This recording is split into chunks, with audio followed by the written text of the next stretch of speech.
ప్రియమైన ప్రియురాలికి ప్రేమతో రాసిన ప్రేమలేఖ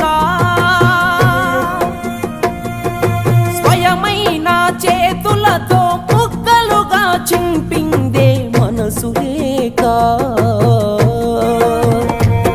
నువ్వు ఊర్వశివని కాదే నిన్ను ప్రేమించింది, నువ్వు దేవతవని కాదే నిన్ను పూజించింది, నువ్వు నింగివని కాదే నేలనేనయింది,